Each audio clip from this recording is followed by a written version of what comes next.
I put the metronome on. Metronome. Metronome. I'm gaining. I'm too high. Am I high? Yeah, it's red. Ooh, it's Is that too loud for you? Way too loud for me. I like it that loud. It hurts my ear balls. How about that? We need a audio volume controller so you can have a different volume. Yeah, and I can have a different volume. That would be cool. Okay, Can't how's you that? turn me down my headphones? Let me turn off the metronome button. Right now we're hearing a metronome. Okay, that's off now. Okay. Okay, now it's too loud. Isn't it bad that we're red? Should we? Hello. That's bad. That's like the whole thing is red. Hello, The whole hello, thing hello, is hello. just like very red. Check 1 2. Check 1 2. Check 1 Or 2. does the red just mean that we're like recording? I think. Well, no, we're recording. I've just never stared at that screen before. that means we're live. That means we're recording. We're on board. I fixed Spencer's microphone here. It kept slipping. He's not here to experience it. No, he's not. But once he comes back, he'll realize how much I've changed his life by fixing it. Now I'm going to see. Without Spencer, we have to really troubleshoot everything. Yeah, because Spencer's the one who usually sets everything up in that sense. Right. He sets up. He's the audio man. He's the Ottoman. The audio man. Ottoman. I hope I'm not peaking. I think I am peaking. I'm peaking a little bit. I'm going to lower myself, but I like hearing my voice. Hello? Can you hear me? I mean, you can still hear you. Am I bad? It might be a peaky episode. Yeah, it's fine. All right. Well, welcome back to We Stayed Late, the podcast without Spenser Starke, the podcast that has $20,000 in Icarus. Something like that? I haven't checked. Right? Last time I checked was either yesterday or the day before, and I was like, "You doubled your thing, Spencer. Yeah, what the fuck?" It's insane how congratulations to him. That's so awesome. And you guys should check it out. Go to go on Kickstarter and search Icarus. Yeah, go to Kickstarter. I'm trying to look for it right now. I don't know where it is. It's probably lost in the Slack. Somewhere I'm not going to find it. Is this it? No, that's the world's blackest black 3.0. I don't know what that is. Oh, that's paint. We could talk about that. Oh, is that like it's like that movie Attack the Block. Have you seen Attack the Block? Yes, I have. Is it like Attack the Block? Kind of like with the monsters? creatures you can't like see through them. Yeah, right. Yeah, Is that what that is? Yeah, the guy who I think we talked about it before. Remember I told you about like this weird paint art feud with copyright stuff with Vanta Black and stuff. This was ages ago. Yeah. Well, they had a copyright issue with Attack the Block? No. With Vanta paint. Oh, what? Okay. The paint that's the blackest paint. I'll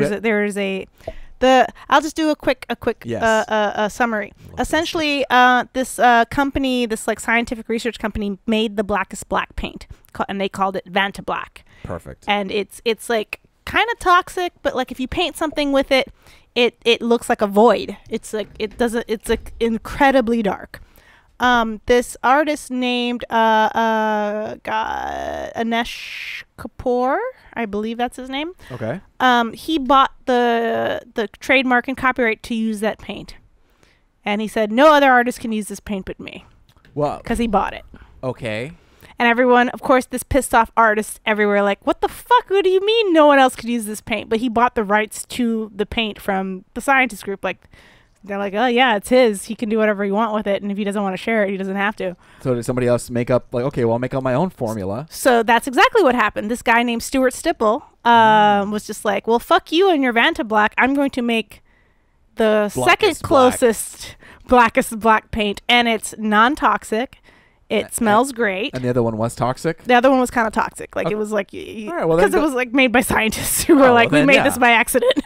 But here's the catch. The catch was that if you were to buy this paint, which was only 12 pounds, I believe at the time, you got a nice sizable bottle of it, was that if you bought it, that everybody in the world can use it except Anish Kapoor. Are you serious? It's part of the deal of buying it. It's just like, he can't use this paint.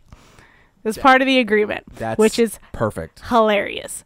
Which then led to this really petty feud because, of course, like no artist, even Anish Kapoor, likes that feeling of being left out. Well, maybe you shouldn't leave out other people. Right, exactly. He's also the guy who made Anish Kapoor is the guy who made the bean in Chicago. Okay. That's his thing. Yeah. He also hates that people call it the bean, by the way. Thus, I don't know it by any other name. Right, it's the bean. It has an actual name. What? I refuse to learn what that is because bean? it's the bean. But he hates that people calls it the bean.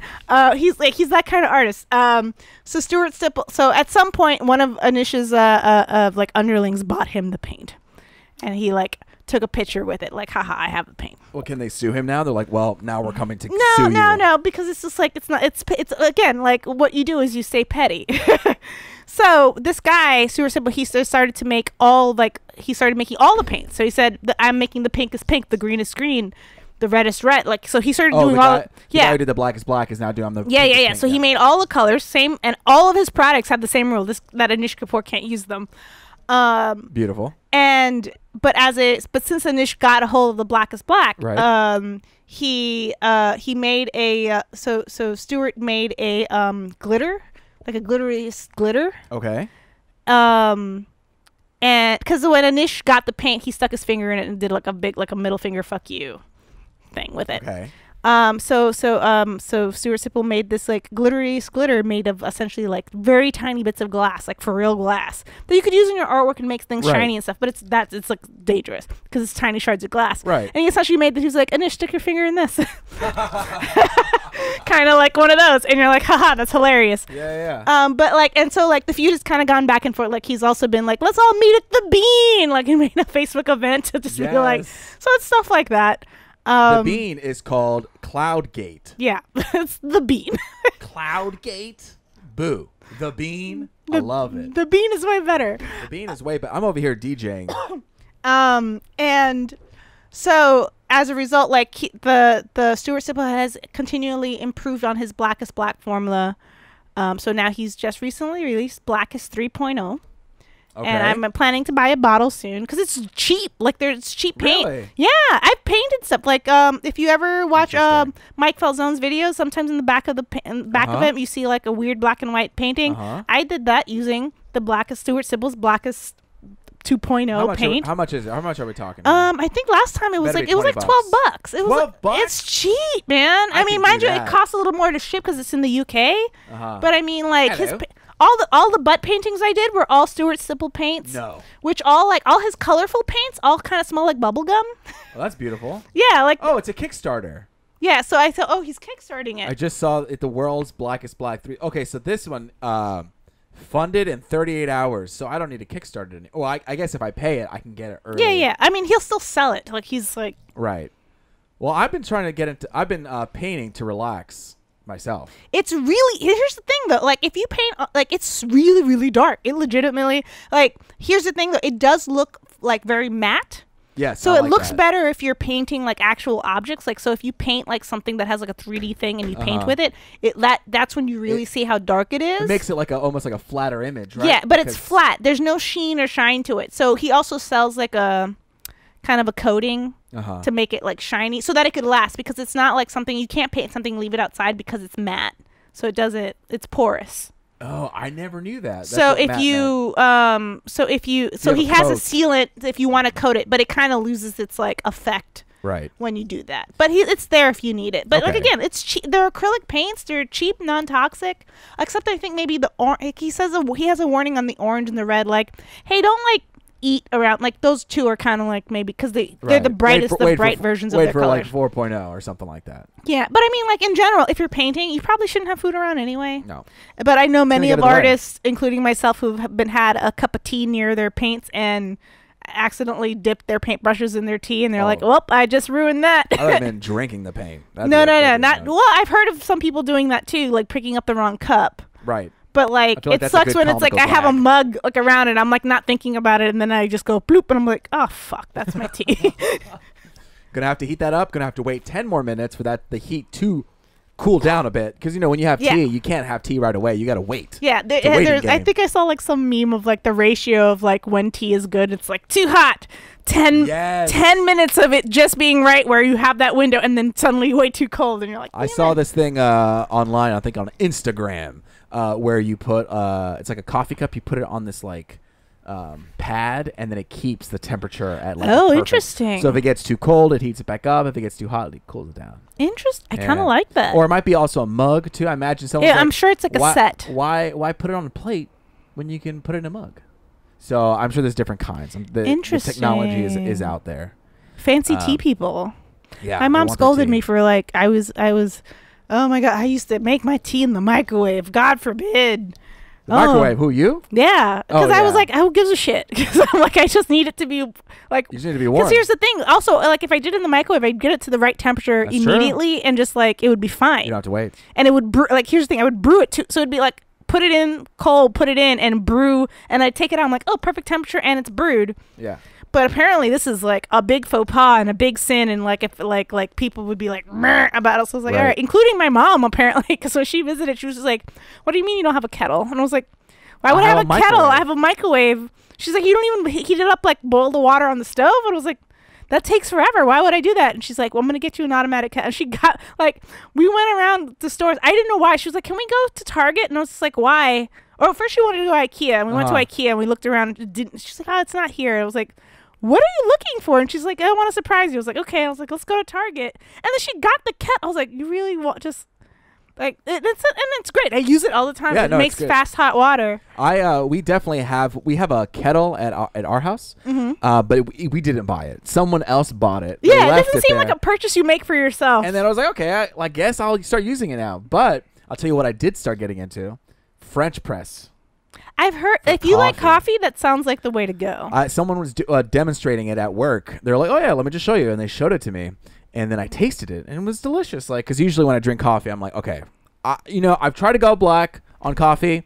I give up. I'm gonna put lots of cream and lots of sugar. I'm done with it. That's my boat with coffee. It's like, give me the milk and sugar. That's fine. You know what I mean? Make your jokes about, oh, you want some coffee with your cream? Yes, I do want a little bit of coffee with my cream. Go ha ha ha. Funny joke. But like, they gave me the French press coffee, and it's very good. And is it smoother? It's a lot smoother. The taste is bolder, and it's not as burnt. And also, since the flavor is so good and prominent, I didn't really need cream and sugar. Like, you could actually enjoy. I could enjoy it the way it is. And if you add a little bit of cream and sugar, then that's fine too. Yeah. But it's like, you don't have to like pour all this cream and sugar in right. You don't have to compensate for like the failings of the burnt coffee. Right. So now I'm thinking about getting on Amazon, getting a little grinder, because you got to grind the beans. See, that's the thing. That's what put me off. I was just like, man, that's a lot of work. It's definitely like. But I understand, like, if you really enjoy coffee, then that's worth the effort, because it becomes part of the process. And it's a process, yeah. And it's like part of the experience, and like, so I understand the aesthetics of it. I understand the process of it. It's like, yeah, do it.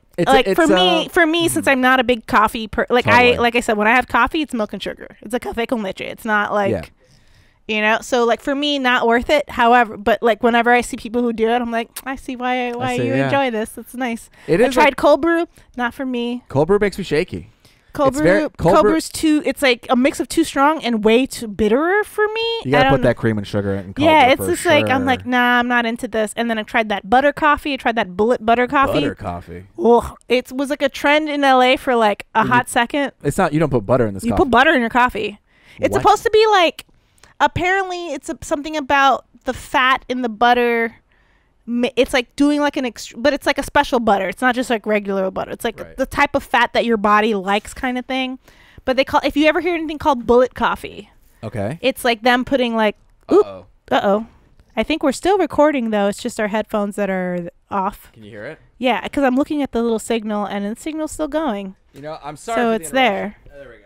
Yeah. I feel like I can only hear out of. Only one ear, which is okay. Like, it's fine. Oh, I figured it out. You there? Oh, there we go. I'm sorry. I'm like looking at the laptop and looking at you at the same time, because I feel like you want to check it. I'm checking it. No, you're doing the right thing. I'm doing the right thing. I know. I feel like, and I'm trying to move it forward, but I'm also afraid of unplugging it and then losing this audio. So. You'll be fine. It'll be good. We're doing it. We did it.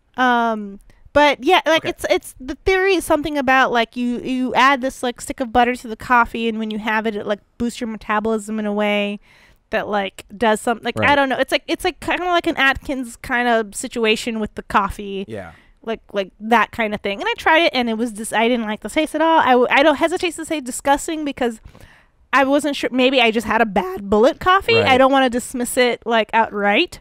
But the one I had, I did not enjoy at all. But can I just make it like make my own butter? I think it's a special type of butter. I don't think it's like a regular stick of butter. Although I've heard people doing like instead of cream, they stick like a chunk of butter in their coffee and make it extra fatty, so that if you're doing like an Atkins thing, you can like as a substitute for like a breakfast. I don't know. It's weird. Yeah. Diets are weird. It's very weird. And coffee culture's strange and beautiful and weird, and it's like it's a whole thing. I like coffee culture like how I like sneaker culture, where I'm like I don't participate. Okay. I don't Sneaker participate. culture. I don't Let's participate in it. But holy shit, like I have to learn a little bit about sneaker culture because of my job with the World Star, because like people are into it, so we have to talk about it, and I'm like, what the fuck? Wow. I don't get it. I mean, if you love sneakers, hey, all power to you.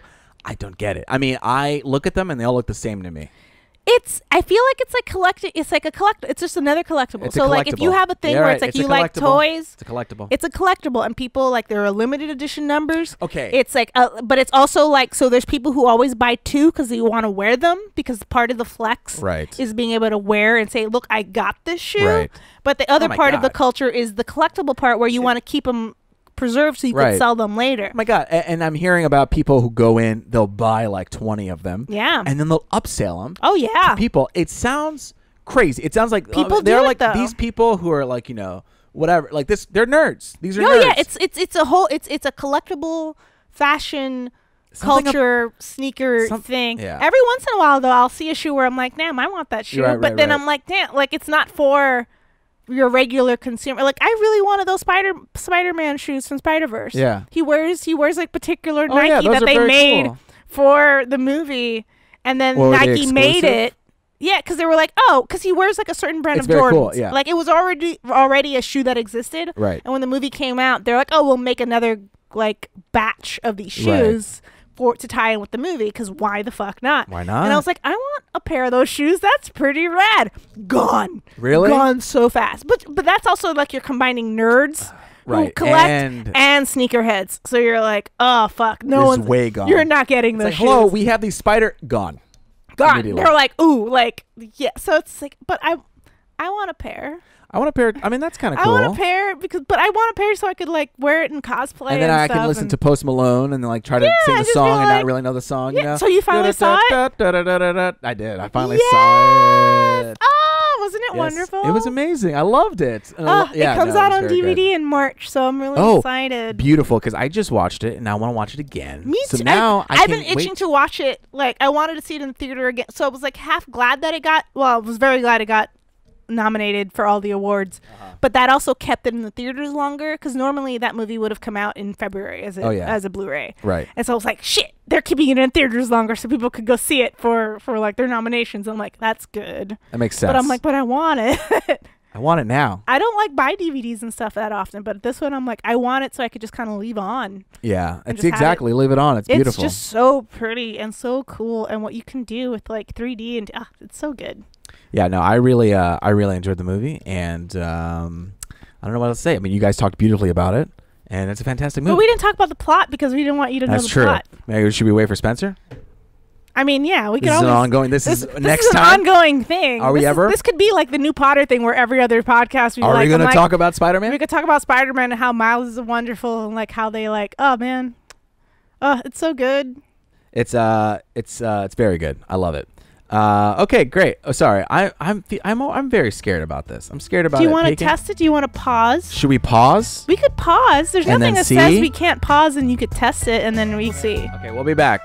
And we're back, baby. Yeah. Hey, okay. That's going to be work for me on the editing side. Really? I mean, I'd say just leave it as is. We paused it, and then like we came back. Well, I got to sync this bad boy up. Oh. I should have cut it. It doesn't matter. Don't worry about it, guys. You just enjoyed the ride of the sweet podcast. Yeah. So we're talking about sneakers. Yeah, sneaker culture. Do we want to talk about our 3 things? Do you remember what the third thing was? Because I don't remember what the third thing was. I was like, it cannot be perspiration.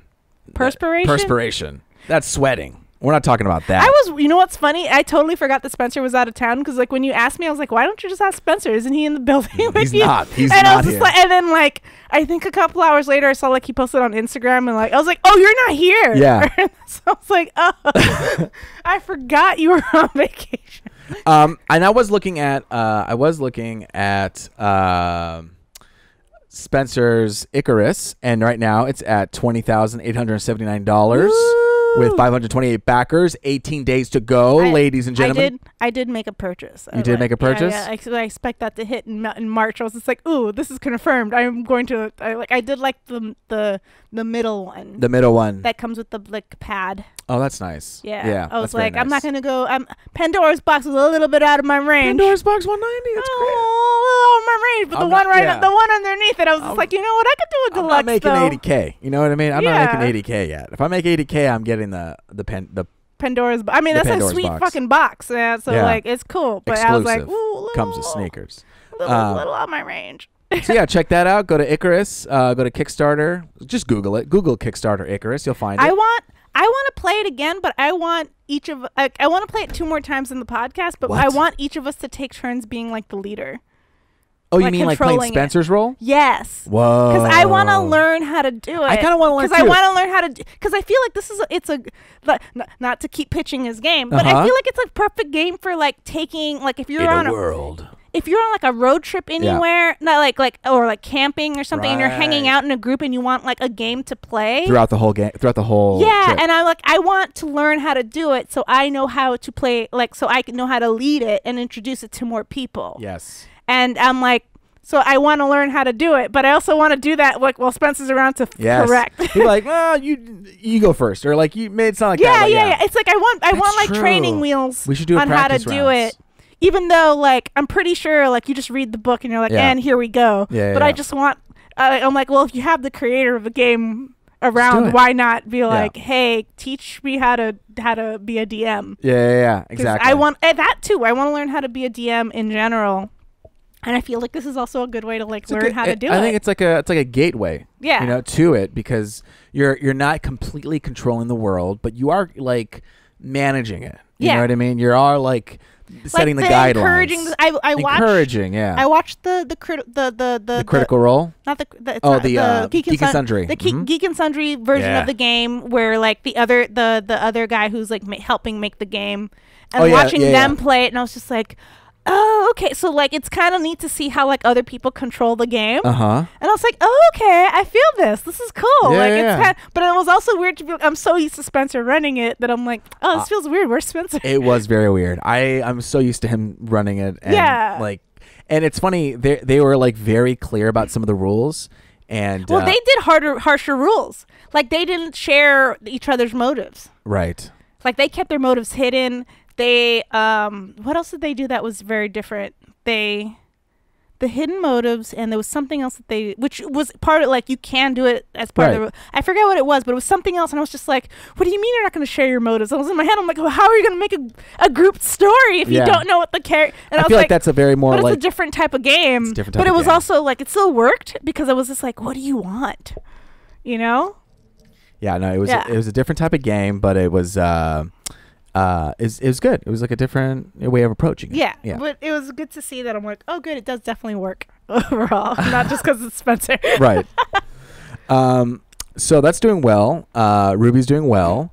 Yeah, Ruby's doing well. I'm excited for the next parts that are coming up. Should we talk about inspiration, perspiration, and anticipation? Oh, anticipation. That's what it was. Anticipation.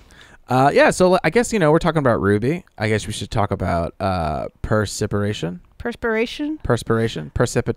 Started a new project at work that I'm excited about, but it's also going to be a lot of work. Okay. But what's the project? I'm essentially kind of doing almost like SourceFed animated, but not like full on like all animation. It's interview format where like they're interviewing rappers and asking them to tell a 5-minute story of like their first time doing something. And obviously like it always goes over the 5 minutes. So I had to cut it. I'm doing like the whole thing where I'm cutting it down to under 5 minutes and then picking out sections to animate. Oh yes, very good. You know, That's so fun. like, so I'm doing that, and it's kind of nuts, because like, and so for me, like when I'm making, like I officially started like last week on it, but I started the animation today. Wow. Yeah, and I know you were talking about how you always wanted to get into. I always wanted to try to do it, and I just never had the time. To do so. Now it's like, they're getting paid. They're giving me the time, not paid enough, but they're giving me the time to do it. Yes. And they're really encouraging, and for me, like all my like kind of proto animation, like in my head, I'm like, I'm so used to like looking at like Andre stuff and like people who like animate all the time, where I'm like, I could definitely see how crude this is, because I haven't done this before. Right. But like everybody at the office is looking at it like, oh my god, this is like really good. Because this is like more than, but it's also more than they were expecting. Right. So in my head, I'm like, well, that's good that they're at that level, and I'm at the level of like, this needs to be better. I need to learn how to. That's a nice sweet spot. Yeah, it's a good sweet spot where it's like I don't feel discouraged from the coworkers, but it's all coming from my own like, okay, and also just I'm figuring out the timing, because that's really what this like. It's essentially my first big project that they're giving to me to kind of do all on my own. Right. And they haven't given a hard deadline, because they also know it takes time. Yeah. But no one knows how much time. So I'm trying to do it as fast as I can, because I want. And you'll get faster as you keep doing it. But also like I want to make sure like it's all about like, today was the day of like, okay, what's my pace? Right. At keeping it at the quality level that I'm okay. Not that I'm happy with, that I'm okay with. Okay. Because I'm not happy with my quality level of it, but I'm like, well, at some point you kind of have to like give up. Well, not give up, but you have to just like be move like, on. okay, this is This is where we live. This is where my skill is at. Yeah. You know, I can keep going, but you know, and I'll figure it out. Yeah. And as it'll go. And I'm using a program that I've always wanted to like. Which one? Storyboard Pro. Okay. I took a course for it 2 years. Remember when at SourceFed there was like an option to take like courses? I did that. You did? Like, I was like, fuck it, it's a free class. Yeah, Why not do it? Cool. I mean, it took forever to get there, but I did it, and I used it to learn Storyboard Pro. It was like in downtown. Yeah. It was far. But like it was, once a week you go in and you learn how to use this program, and then like it was free. I'm glad it was free. Yeah. But the thing is, the program itself is like Photoshop, where it's $50 a month. It's not like you could buy it outright. Right. Yeah. And I was like, I don't work on anything enough to justify that purchase. Right. Or to even practice on it. Yeah. So I'm like, man, I know this program. I can't really do anything with it, and I have to, especially at the time, not afford that. And now it's just like, oh, like they downloaded it for work, so now I'm like, oh, I get to use this program that now I have to relearn everything I learned like 2 years ago. Yeah. But I'm like kind of remembering it as I go. I'm like, man, I could have sworn there was a way I could move this layer, because it's like the Storyboard Pro, if you don't know, is kind of like it's like if Flash, Photoshop, and I'll say like Premiere had a baby. Whoa. Okay, I love that. And because you could do vector, bitmap, but it's animation. You could do frame by frame. But you could also do like what's it called? What's like keyframing or something like. Yeah. Not keyframing. There's a special word in Flash that you can use. Yeah, that where it's like you put the object on one side and then you make another keyframe and it automatically goes there. It's like does it. It's like.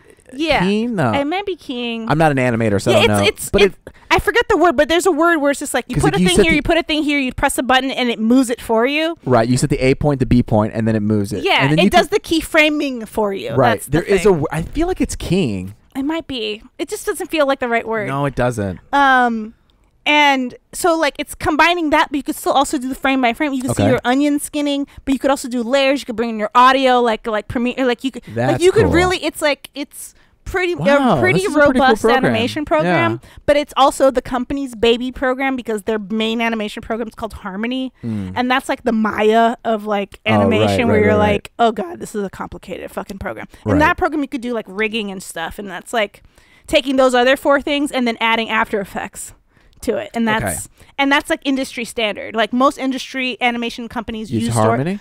They either use Harmony for their bulk, but they all of them use Storyboard Pro.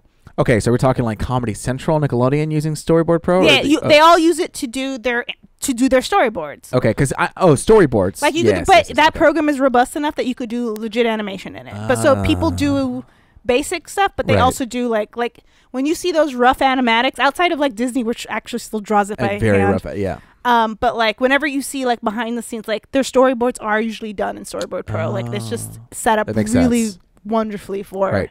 They're trying to they're trying to up their program, kind of be in that mid tier of animation. Yeah. Like not low tier, not high tier, but in that middle ground. But you where could people do so much. You can do so much in it. It's like I think Premiere. the only thing you can't really do is stuff like lighting. All that's like harmony. Like the advanced stuff is like lighting, extra like 3D object kind of stuff. Like that's all the like I said, the harmony is like the Maya of it. Right. But Storyboard Pro is legit. It's so good, and it's a little counterintuitive in certain parts, which I was like, why I was glad I took the course, just because there's like little things where it's just like, oh, if I didn't know to press that button, right, it wouldn't engage a certain action. Yeah, like importing your sound, it doesn't play right away, even though I can see the wavelength, and I'm like, why the fuck aren't you playing the sound? And then I remembered, I'm like, didn't he say there was like some weird button? You have to like toggle and even it on. I remember him complaining about it too, like, well, I don't know why the fuck they would do that, because why would you import sound without wanting to hear the sound that you're importing? And then you find the button, and you're like, okay, here it is. But it's like stuff like that where you're like, but it's still like really robust, and once you like know what things are, you're like, oh, okay, I see what it all is. It's kind of like I don't know if you have the new Photoshop 2019. Oh my god, they changed undo. I was so pissed. They changed the resize. Oh yeah. Oh my god. You can't. Oh, did I like bust the sound just now? I don't know. It's okay. It's fine. Okay, they did two big things to the new Photoshop. Yeah, it rocked my world when I started. One was they changed the undo. Huge. But you could undo their undo. Okay. Which I did at home. I forgot how to do it. We just upgraded to at work, and I'm like, I don't remember what I did to fix the undo, so I'm just dealing with it. But that's the transform tool. You can't. You just have to accept that that's a new thing, and it's completely the opposite of what it was. Well, the thing is like you're talking about we're resizing it. It keeps its shape. When you resize a thing, normally back in the day, if you want to keep the ratio the exact same. Right. Say if I have a picture and you want to make it bigger without making me look skinny or without warping it at all, you press shift. Yes. You press shift and you moved it, and literally decades, this is what this move was. Like, you just know it. They just changed it to like you don't have to press shift anymore, and if you press shift, it warps it. Right. So like all your natural instincts to be like, I'm going to move this now, I'm going to press shift, and you're like, why is it wonky? And then you let it go, and it's just like this thing that you never thought about before because you're so muscle memoried into it. It's like, okay, here we go, click, move, click, move. Like, but I mean, it makes sense to make the move because it does, because that's what it should have done in the beginning. And every other program is like kind of like that. It should have been in the beginning, and so they're like, okay, we know we fucked up. We're gonna, you know, you don't have to press shift anymore. But I'm like, and then in 5 years we'll be happy with it. Yeah, you know what I mean? It just takes your brain. But I'm like, man, this is literally the undo thing in particular. I made sure I like at home, like it's back to normal because I'm so used. There's two undos, by the way, in Photoshop. If you're not sure, there's Control Z, which is more of a toggle. It undoes, and if you press Control Z again, it just redoes your move. So you could that was very irritating when I first started Photoshop. Yeah, but once you learn that, that's a great way to see if you like the thing you do. Very true. It becomes useful. Yeah. And then if you just want to do a continuous undo, it's the same thing. It's Control Z, but like then you press shift with it, and then you'll do a continuous. Perfectly, you just literally decades of doing this. Now they changed it where if you just press the undo, it just keeps going. Yeah. And you're like, like they essentially just flipped it. I'm like, why did you do that? Mind you, again, it should have been something that should have been done in the beginning. But my God, I complained to Twitter. I was like, why? And they wrote back. They wrote back. They were like, you could undo the undo part. Here's how. I was like, thank you. And then I was like, what about this? What about this transform thing? And they never responded. I was like, God damn it. Nope, no respond. But I was like, also like, I knew one was being a brat about it. I was like, I'm being an old fart and you're changing my tools, even though I know conceptually this makes way more sense. I just hate it because I'm not used to it. And you get into a workflow, you get into a flow state, if you will, where you're just kind of working and going, and you forget all these changes and it interrupts you. Yeah. Like it's a thing where it's jarring. It's like all of a sudden you're like working with a pencil, and then every like time you wanted to erase it, like added another mark instead, and you're like, but that's not what an eraser does. Exactly. And people always see me like, I'm always like, oh god damn it, and I always do this and like, what's wrong, are you okay, Luis? I'm like, yeah, it's fine, I lost a frame, or like it slipped over, or like or whatever. It's like the tiniest thing that'll like interrupt the flow of what you were doing. Right, because you're pretty much essentially you're going 60 miles an hour, and then like a little bump or something will just kind of like you'll just crash and fall, and you're like, okay, well, shit, now I have to kind of get back into the zone again. And so just one thing will, like, either this file's not being read or it's not being rendered, and you're just like, it's a pain in the ass. Yeah, I will say, like, the learning Premiere, because at home I edit on Final Cut 10, because I'm like, I have a Mac and I'm used to it, and I learned like iMovie and stuff. So like that shift wasn't jarring to me when it switched over. I was just like, oh, okay. While everybody else in the editing world was like, what have you done? Right. This is demon programming. And I'm like, but I'm like, it's fine for me. So I'm used to using it. Yeah. And then, but at work, I'm learning Premiere, and I'm like, oh, my shortcuts are different. And mind you, like, they said, like, oh, you could switch it to, like, Final Cut shortcuts. I'm like, no, because if I'm on somebody else's computer, then I'll never learn. So I'm just trying to learn all these Premiere shortcuts, and it's a nightmare for me, because I go home, I edit on one way, I go to work, and I edit another, and I'm, like, just trying to remember all these little things. I definitely... put on Final Cut, and then I make heavy adjustments, because the way that I edit, just there's certain things that are very like repetitive actions. Right. You know what I mean? Like in and outs, and then deleting those in and outs. I just don't want to mess with it, because at work everyone kind of like shares computers too. I see, yeah. So if I fuck with the shortcuts, it'll like, and someone needs to go on my computer for something, it'll. Well, they can change the shortcuts if they want to. Not everyone's learning how to edit. Oh, okay. Let's just say that. Like everyone knows like basic stuff. Yeah. Like they're at people know, but they're not like nobody was really hired to be an editor. Everyone was hired to be like a producer. Okay. I was hired to be a designer, like stuff like that. But we all are like learning to edit. You're probably top tier over there. You're like design wise, yes. Yeah. Producing, no. So it's like essentially like what we were hired to do, we're all good at. But all the things we have to do, we're all like. Yeah.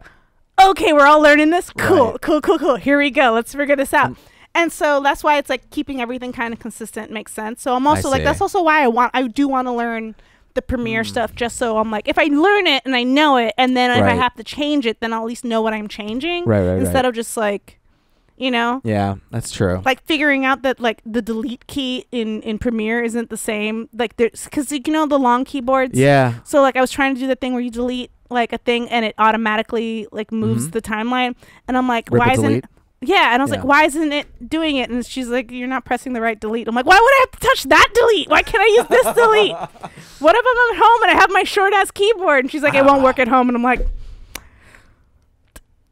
why? Why would you do that? Okay, that's the problem. Is like the Mac is starting to give out these short little keyboards. Right, I have a short keyboard at home. You can't do some of the actions with that short keyboard. Right, which I was just like, why would you? But it's like you could do it in Final Cut. Yeah, Final Cut. I never had that. I was just like, oh, here's my ripple delete. It automatically does it. Cool. I'm like, here we go. So that's why I was like, I need to learn how to do ripple delete in Premiere, because this is a problem where I have to like select everything and manually move it over. Ripple delete is key. Oh my God, it's the best. Now that I know how to do it, I'm like, okay, cool. I mean, ripple delete was important for white walls because you had to cut out the breaths. Yeah. So ripple delete's just like beautiful. Yeah, no, that was like, I was like, thank you, Kez. Essentially, Kesley's teaching everybody how to edit. That's I'm like, so funny. I forget Kesley's over there. I was just like, Kesley, thank you. Oh my like, I'm constantly like, Kesley, like, how do I do? Like, I don't even know what this is called, but how do I do this? Yeah. And she's like, oh, you press this. She must be like a god over there. Yeah. Just like, yeah, they're like, oh, okay. Like she's Kezzy, what do we do? Ask Kezzy, Yeah, she's making templates for everybody. Here's like, she made templates for everybody to like make like all the like snaps and everything. And then, that's smart. Yeah, because like everyone's like, just try to keep everything design wise in the same consistency, at least until like you know it enough to be able to like break it. Right. But I within they like have these like graphic essentials where you just like it makes graphics, like it'll do a cool thing where it'll pop up on the screen, but all you have to do is change the text. Right. So we were doing stuff like that, but then I was encountering stuff where I'm like, I would need to break this because I want to do something with the text in the thing.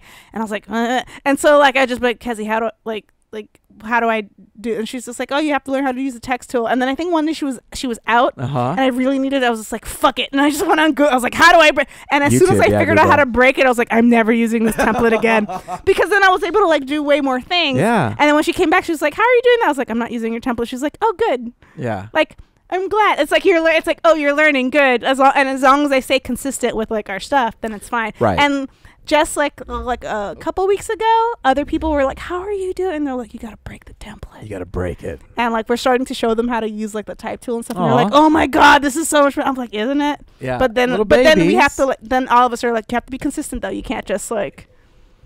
You can't just go crazy. You can't have motions doing things that they're not supposed to be doing. Well, it's a lot of it is just like, it's like typography stuff. Right. So which is harder to teach because like if you don't have the eye. If you don't have an is the solution not working? My solution is failing now. It's the Titanic Luis's is sinking. mic is collapsing on him again. We got to figure this out. We're going to have to duct tape this thing, gorilla tape this thing. Probably. Okay, so yeah. So but like it's like fun to see like everybody's growing and learning and we're all figuring it out. And yeah, so that's like super awesome. Well, our hours suck, but the work is like getting more interesting. Well, my hours are going to suck. I have we're shooting like a test pilot that hopefully will get picked up. And I like test pilots. Yeah, it's gonna be cool. So we shoot it, and then if it goes well, the network decides that they want to actually go to series with it. On Snap or on TV? TV. Ooh, yeah, actual TV. That TV money. Yeah, that's nice. We got some TV deals we're trying to break. That's amazing. But it's not me. You know, we have like a development team, a company. Yeah. So tomorrow we have some big day. We have a long days tomorrow, like really long. Where I have to go pick up a 3-ton truck. Oh, fuck. Yeah. Do you know how to drive that? I'm kind of nervous, but I'm just going to trust the universe, myself. I mean, just follow the traffic laws. Yeah, I'm just going to be a baby about it. And don't go fast. No, not Is it fast raining tomorrow? No, it's not. Well, it would be fucked because we have some car shots tomorrow. Oh, okay. And the weather says it's not going to rain.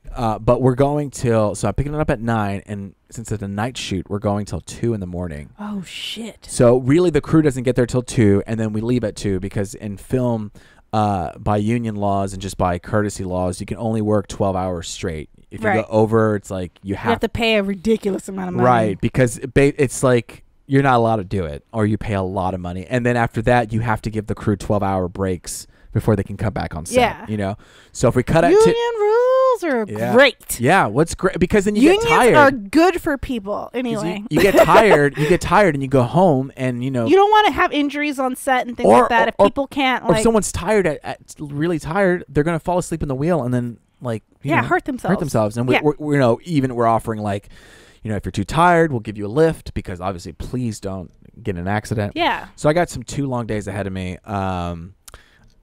I don't know why I brought that up. Why did I bring that up? Because you're starting a new project. Oh yeah, new project. Well, okay. Yeah, I'll talk about my project. Oh. Can you? Oh, my project? Yeah. Oh yeah, I can talk about my project. I filmed the show the Baked. Yes. I did that. I did that. Yes. I did the subplot. It was very fun. And I'm trying to edit right now, and I haven't had time because we've been so busy at work. And then so I'm working on that right now. Yeah. So there'll be more information about that soon. I kind of want to move on to these other topics a little bit. But yeah, hopefully I'm trying to figure out a whole YouTube release system right now because originally I was like, do I do it once a month release? Do I do it twice a month a release? Obviously, the more frequently is probably the better. That's what I talked to John Ross about it, and he was like, yeah, dude, you got to do like once a week. I'm like, once a week? Yeah. And I'm like, that's so hard because I'm struggling with that vlog, trying to get it out once a week. Yeah, and it takes, like, for something like that, like, okay, People Be Like, when I did People Be Like, it took me like 8 hours, you know what I mean, to do an episode. And I was doing it fast. It's like a full-time job. Yeah, I was doing it fast, and sometimes, like, I'm doing it so fast, you don't even have time to be creative with it. You know what I mean? Yeah. You just kind of have to go and instinct. That's why they say, like, the next thing for, like, YouTubers, if you know how much time you have for, in order for, like, the videos to kind of have more sustainability, is they kind of need to be, like, instructionals. So it's like if someone's searching on how to make a thing, like, those videos will kind of be, like, everlasting because, like, as long as, like, it's current, up-to-date stuff, like, they'll click on your thing and be like, I need to learn how to do that. And we are going to try to learn, you know, it is, like, we're going to try to bake this thing that my guest had, and everyone knows who my guest is. I mean, you could always do seasons. Like, that's a thing, too. That's what the Epic Rap people do. I probably will do that once Christmas and Thanksgiving comes around. Like, I'll hit up those holiday, like those type of specific baking. Because you could do, like, if you did seasons where, like, so you could save up all your edits. Oh, you mean, like, seasons, like actual, like... Like episodes. Like, it'd be, like, save up and then, like, for like 2 months straight, put out 2 months worth. That. And then you're like, okay, season 1's done. Go on hiatus. I was kind of thinking that. Record more. Yeah. And that's what I'm trying to figure out right now. Like, I might have. And you could do like funding and stuff that way too, and all that stuff. Like, help us fund season 2. Blah blah blah. Right. Yeah. I mean, if anybody, please. I tweeted today for the first time in a long time. You tweeted? What? I tweeted today. I didn't even remember you had a Twitter. I'm like, I'm gonna tweet. Why not? I'm gonna try tweeting. So I tweeted a little bit. I tweet. But please message me. Like, don't be shy. Slack, Instagram, Twitter. Hold on. Let me know. Let me know about this YouTube thing, because I was originally going to do it twice a month. Because, like I said, it takes me 8. Wait, what's your Twitter handle? Louis12 across all platforms. Still, wait, spell what? LUWI12. Okay, that's what I thought. And so it took me. Do you even have an icon? Yeah, it's me smiling. No, with an I, LUWI12. Oh, okay, I was like. So it takes me 8 hours. Let me just break it down. My thoughts, my methodology here. It takes me 8 hours to do a PBL quickly. This is a new format, so I would like to spend more time with that, probably like 12 hours. And I was going to use my 1 hour lunch breaks to edit at work. So I'm thinking 8, 10. That's already 2 weeks. It's going to take me 2 weeks to push out a video. So that's why I said every 2 weeks I would push out a video. But then I need some leeway time. Yeah. So I was thinking the 1st and the 15th to be release dates. You know what I mean? Because right now I'm struggling with the fact of, like, if things are too frequent, I feel like people will get sick of it. But also people want frequency because they want to binge it too. They're not going to get sick of it if it's too frequent. Once a week is not frequent. I don't want to get people to get sick of it. Once a week is not frequent. Okay. Like once a week is not too much. Too much. Okay. So I was thinking I would do like the major episodes like on the 1st and on the 15th or something like that. Your last tweet was, I haven't drank any water. Yeah, that was my last tweet. I was sitting there at what time? 1:30. I was like, I have not drank any water.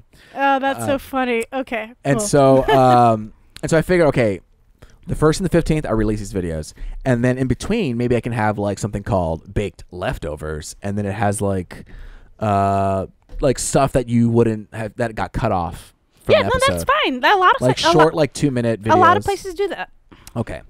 Well, but I like that you were like, once a week is gonna be too much for people. I was just like, no, once a week is like standard. Okay. Well, once a week is standard. Well, there's something. If you could achieve, here's the like.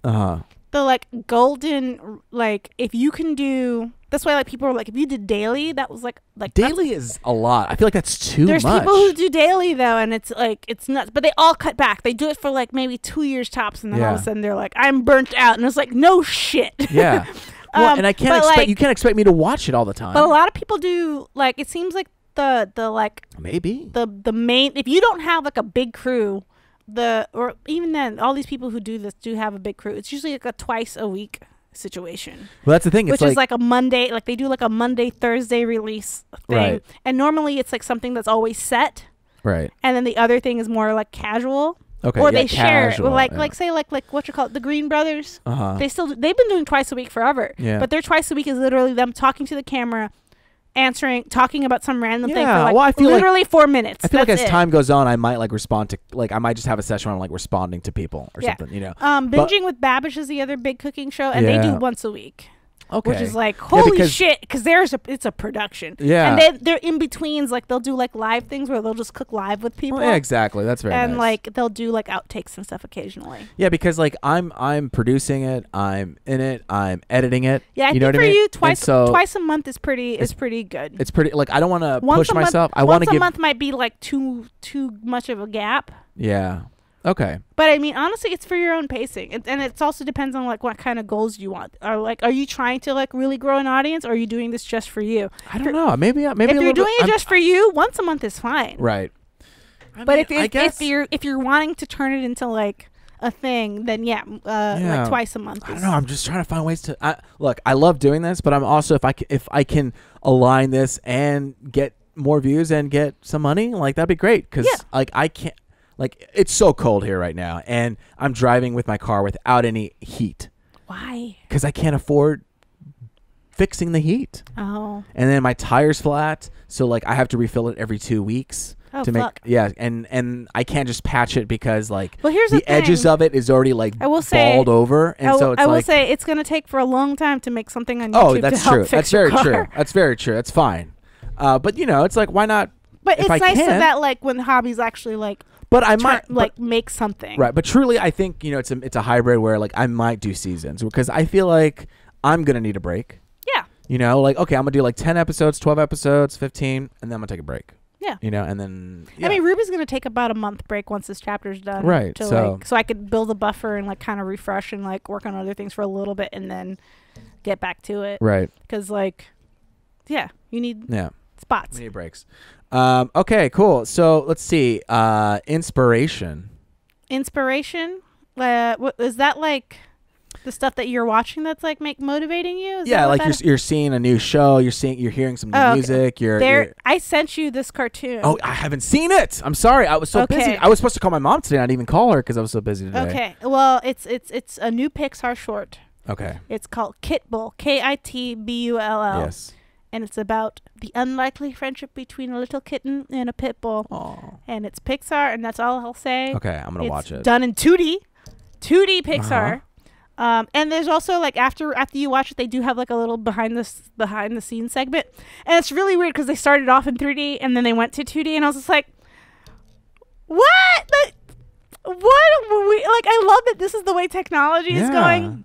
Like they literally built everything in 3D first so they could figure out the angles. It's like how interesting. It's like how I use The Sims to like draw backgrounds in Ruby, where I'm like, oh, I use this to just help me out so I could know the angles and stuff, and then I'll just draw on top of it. But you know what they did that? They do that for this, where they're like, we built everything in 3D, and then we're just like, well, we want it to be a 2D thing, but so we're just using all the angles, and like, here's this frame in 3D, and they would screenshot it, give it to their background painters so they could like paint it, and I was like, I love you guys. I love that y'all are doing the same tricks that we do. But I think what they did in 2D was they actually like modeled the characters. You know what I mean? Like they had back in the day, it's like you would still do. I mean, like for the most part, you still do your storyboards in 2D, and then you would translate it to 3D. It's just funny because it's like they would make claymation models of it, and then they would draw it, and then they would like move it. Like, okay, this is how. Yeah, it's just weird how it's like it's. I love the intermingle of all of it. Yeah, it's very cool. But also the story is wonderful. Right, it's really good. I was like, Luis would love this. Yeah, check it out. I'm sorry, I'm so busy. It's okay. I have to cancel. I have to move some doctor appointments. I have to call my mother. I have to call my mom. I haven't called her in a while. Call your mom. And I was so busy today. I didn't even drink water today. If you looked at my Twitter. Yeah, you didn't. Yeah, you should do all. I didn't drink a lot of water today. I will link the video in the Slack. And also just search it on YouTube. It's called Kitbull. Inspiration. I'm like. Quick. My inspiration, I got it's twofold. I want to make it quick. I'm playing this game or learning thing called Grasshopper. Grasshopper is a coding game where you can learn coding app for beginners. And so it's kind of like Duolingo and all that stuff, but instead you learn how to code and learn about like variations and arguments and functions and things like that. This sounds like a headache, and I love it. Yeah, so you the first thing it teaches you is like make a French flag. You know what I mean? So you're learning how to do like colors. Yeah, so it's like simple stuff where it's like this little you decide how to. Okay, next. So you kind of like start puzzle. So you do like draw box parentheses blue, draw box parentheses white, draw box parentheses red, and then you go new line. So I always wanted to kind of have a better understanding of just like coding. Oh, that's awesome. So it's just a fun thing to do because I do this and then I do this game called Wordscapes, which I'm really into, everybody. And anytime I'm bored, instead of like going on Reddit or looking at on feeds. Yeah, this is like the hellish nightmare of the actual world. Yeah, like it's pretty engaging where I can release because one, I could definitely be in a place where I'm like judging myself and other things, or also like just feeling whatever. I don't need that pressure. So this is kind of like it's like crosswords. It's like crosswords, but like different. Yeah, and so you can kind of go in. I should give that. I should send that to my mom. So she loves like word puzzles. Yeah, line. You know what I mean? Oh, I see. Oh, that's cool. And then you go in, and then you can kind of play. Into that. Wordscapes, everybody. It's very fun if you're into that kind of thing. It's like crossword mixed with like a Scrabble a little bit. Yeah, because exactly. Because basically, you're given originally when you first start. I think you have 4 or 5 letters. And then from those letters, you can make a numerous amount of words. And but you have to fill out a crossword. So you have to like get specific. You have to get specific letters. And then if those words, if you come up with words that don't belong in the crossword, you just get bonus points for that. Oh. You know what I mean? Sometimes I get like 11 words that aren't even in the crossword puzzle. You're like, which is the word in the puzzle? Where is it? I've given you 11 words. Put it in the crossword puzzle. One of the words they don't like, and also like words. I would get to that and just be sitting there and just be like, "Fuck this game," and then like they will not accept bad words either. Like, and then I would go back to it after a bit. Yeah. And then all of a sudden you get it in like 2, and you're like, well, that's the thing is like you'll go back, and you'll be like, oh, I see with fresh eyes. Yeah. So that's kind of my thing, Grasshopper, and word scapes. I think that I am uninspired by and upset a little bit is the new Samsung phone. The folding one? No, it's Samsung S10. Have you heard about this? No. The new Samsung S10 has a selfie mode where, okay, we all heard about the new iPhones adding like a beautification mode. Yeah. So it beautifies. Other phones gives you the option to turn off the beautification, but like the new iPhone 10s and 10Rs or 10Ss, they do it automatically. I think it's like a coding, whatever. Okay. The Samsung, what they do now is you'll take a selfie. And you can choose between eyes, nose, jawline, lips. And you can, which obviously you could do it in post with another app, like a third-party app. Yeah, but they do it in app. But now it's built in app. So like if I'm taking a photo of myself. So it's like those Snapchat filters, but like on your phone. And also not, like when you have a Snapchat filter and you see your eyes big and whatever, like it's like. Altered. It's altered. It's a filter. There's little glowy things all around you. Like it's fine. Yeah.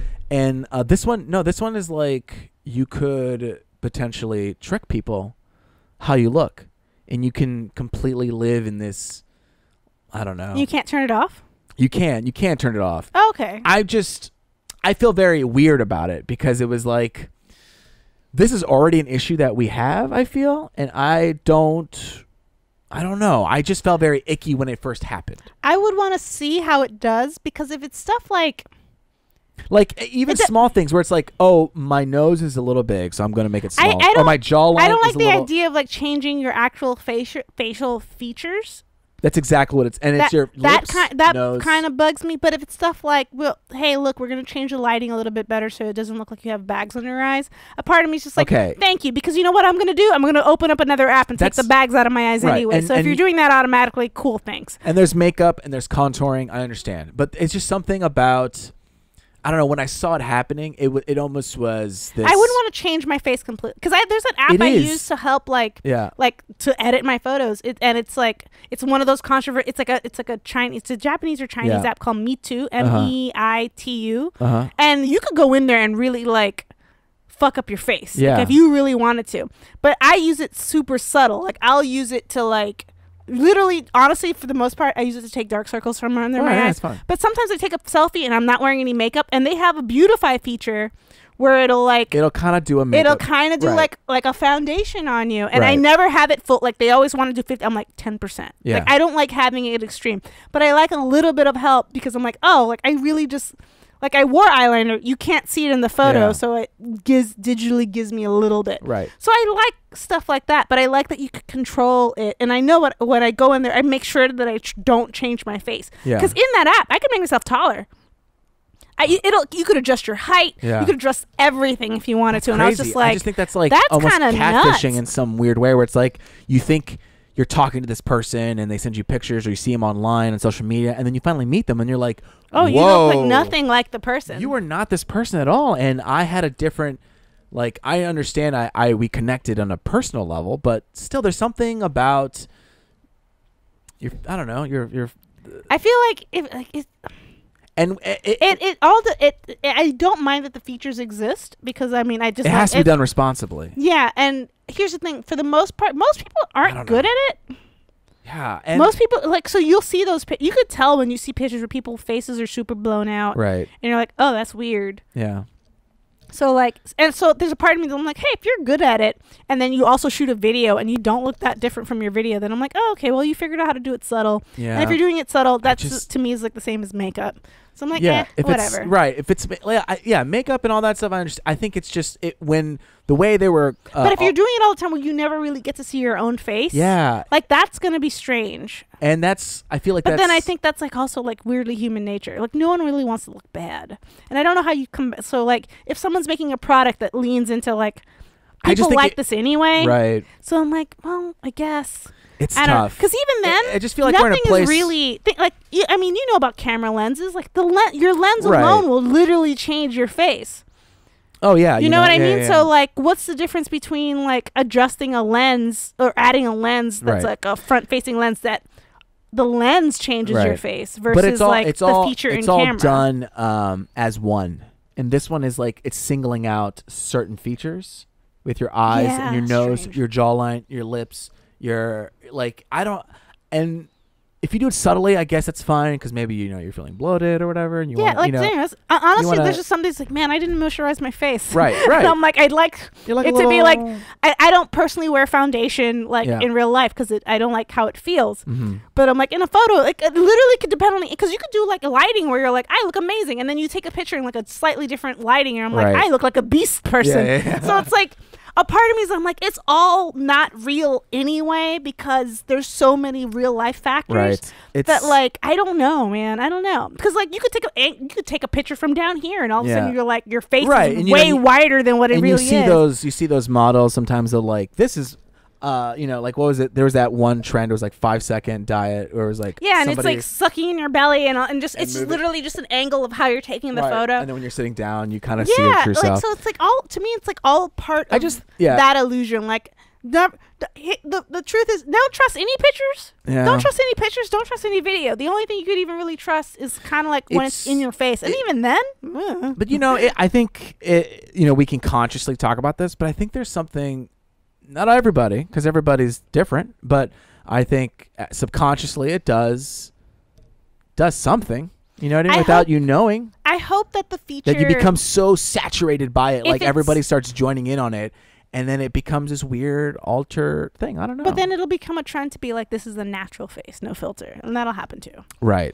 It'll reverse where it's back. Like, oh no, my face looks like this on its own. Yeah. And that'll be a thing. Like it'll flip around of course. Because people will use it so much that people will be like, oh, you don't look special anymore. Right, and then it'll revert back to like, well, you know what's special? Showing your flaws. Right. And it'll do. It's just that's literally how we are, and it's real weird. It is, and they're leaning into it, so it's just. I think a lot of it is. I feel as long as that feature, if it's on the phone, if you could turn it on and off, like within the phone, like not like going behind the, like how some settings you have to like go in the settings to change it. It's like as long as it's like I press a button and you could kind of see it on and off. Yeah, it's definitely that would be fine because I would be concerned of like not necessarily adults but more like children. Yeah. Yes. So if you're a kid and you don't know any better yet and you think your face looks like that. You know what I mean? And you just don't know until or you grow up thinking that's how, like, oh, that's how everybody looks. So I need to look that way too. Yeah. So I'd be more concerned for like a younger person who obviously doesn't have the experience of and who doesn't have the perspective of like knowing what all these devices and the companies and everything, like it's like learning how much you're marketed to when you're an adult. You're like, oh my god. Right. And even then, like as an adult, it's like half the time you don't even realize. So I think there's taking advantage of people whose like minds are still vulnerable. I'd be concerned, but even then, I'd be like, that's up to like parents to kind of like. It's very interesting. Work on that. I think it tugs at a line for me where it's like, I think the way that when you grow up and you watch TV and movies, you have an impression of like, oh, this is how people look at this age or at this time or when you're 50 or 60 everybody looks 40 way older on TV. Or 20. Like teenagers look like they're 30-year-olds. That's what we grew up with. But also the people who are like 55 look different than normal 55-year-olds. Yeah. And you grow up with this perception of like, well, this is how I expect myself to age. Yeah. And you don't realize that, Hollywood is beautifying. Hollywood is doing these tricks to change the looks. but you start judging yourself to be based on like, yeah, it's like based on this interpretation of like, well, you know, for guys, it's like, oh, well, my hairline receding. I'm getting gray hair at this point. You know what I mean? I'm whatever. And then you see like movies later where, you know, thick black hair. You know what I mean? Yeah, where it's like, you're like, and you're like, but now I have like an eye where it's like, okay, well, that's a wig. He's wearing a wig, or they dyed his hair, or whatever. Like, I'm starting to notice these things. But like as a kid, it was just like you're not aware of it, and so you have my favorite thing. Well, not my favorite thing, but like the knowing on that trend of like. Because when we grew up, like, teenagers were played by people in their 20s and sometimes in their 30s. So I think a lot, and I think because of that, like, so when I tell people my age, when I say, like, oh, I'm 36, and they're like, oh my God, you look like you're in your like mid 20s or something. And in my head, I'm like, I think you think I look like I'm in my mid 20s because that's what older, like, that's what TV makes mid 20s look like instead of like actually. Well, no, I mean, you know, does that make sense? Like, they're like, oh, you like in my, so like I feel like a lot of times things are like twisted around of like, because when you actually look at what like an actual teenager looks like, it's like you look like a baby. Yeah. You look young. Yeah. Like, so it's because when people are like, oh, you look like you're in your 20s, I'm like, no, I don't. Have you seen a 20-year-old? Yeah.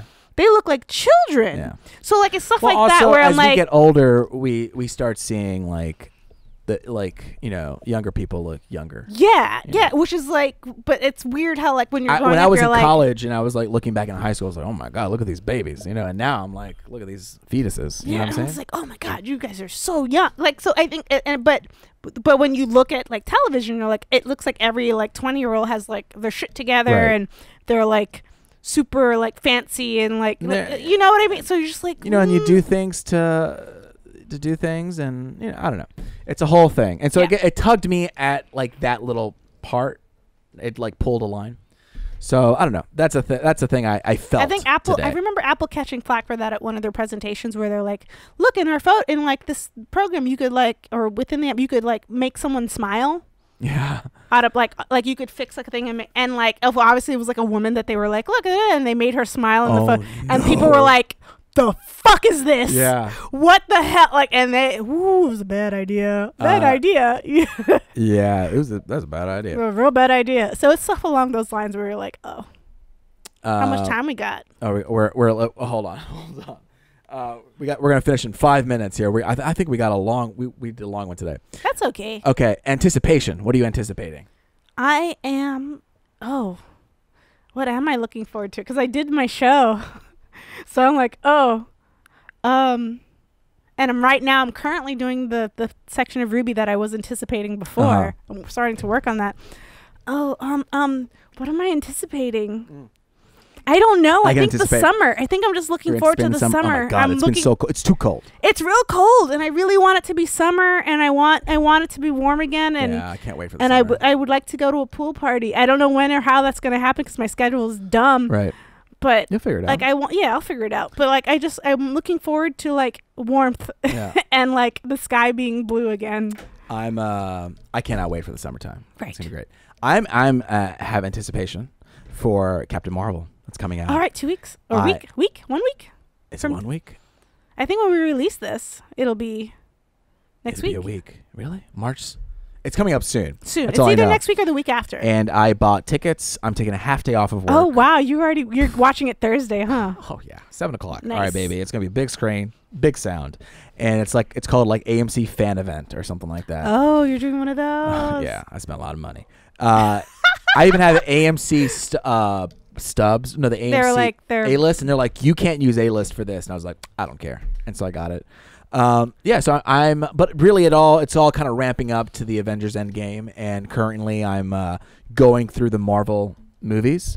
So I made a map of like calendars. Wow. So we watched Iron Man, and I'm watching with Sarah. We watched Iron Man, and I just couldn't bear her to watch Incredible Hulk. Just because I was no, don't do that. I was like, honestly, Sarah, there's not that much going. Don't do that. And there's so many movies. And we're on a schedule. Like, we are on a schedule. We're watching 2 Marvel movies a week. There's so many movies. You could skip some. Yeah. Well, we're not going to. That's the only one we're skipping. You're not skipping Thor 2? No, we're gonna watch Thor 2. Wow. We kind of like it a little bit. Okay. I know. It's not the greatest. I know. I'm sorry. But we'll watch it. I still haven't seen Thor 2. Look, Thor 2 at least has like... it does connect. It connects. There's a connective tissue. Incredible Hulk barely has any connective tissue. No, it doesn't. They have the colonel or the general, and that's it. Yeah, that's it. That's the only thing. And so I told Sarah that. Like, nothing that happens... Because it wasn't made to connect. No, and I was just like, listen, there's this general that's a part of there, and then he ends up being in South America. That's all you need to know. Yeah. You know what I mean? And then it picks up in Avengers. It's not even the same actor. It's like... No. It's like and like the whole vibe of it is different. So Iron Man, we watched Iron Man 1, watched Iron Man 2, and now we're going to watch Thor. Okay. Maybe Thor's cute. We were going to watch it tomorrow on Thor's Day. Oh. But we might watch a little bit of it tonight, which is why I'm trying to wrap up a little bit. Right, let's wrap this up so you could see the best scene in Thor, which is another. Oh my god! And like all the crazy Dutch angles of like the side angles and the bleached eyebrows. Ooh, you know what you could watch instead to replace the Incredible Hulk? There's a short that happens. Watch it after Thor, but it's a Coulson short. Oh yes. About it, and it's called On the Way to Thor's Hammer. Okay. And I think it's like 10 minutes. I've seen a couple shorts that like some kids like stole the gun from the Chitauri. Have you seen that one? Yes. Yeah. Yeah. This is the Coulson. I think he stops a robbery on his way. Okay. To Thor's hammer in the middle of the desert. Okay. Cool. Yeah. And it ties in, and it's also good to have like the little Coulson moment for Avengers. Yeah. So I'm getting ready for that. Trying to avoid things. I think I found out who the villain was accidentally. For Captain Marvel. Oh man, I'm more spoiler free than you are. Yeah, I was scrubbing through. I was like, no, I couldn't. I've been trying to be very careful with my eyes. Like once I see something, just diverting my eyes. Yeah. I've been trying to pick up your rule on stuff. Like I watched the first trailer for all of these, and then I never watch it again because by the time like it comes out, I don't remember. Yeah.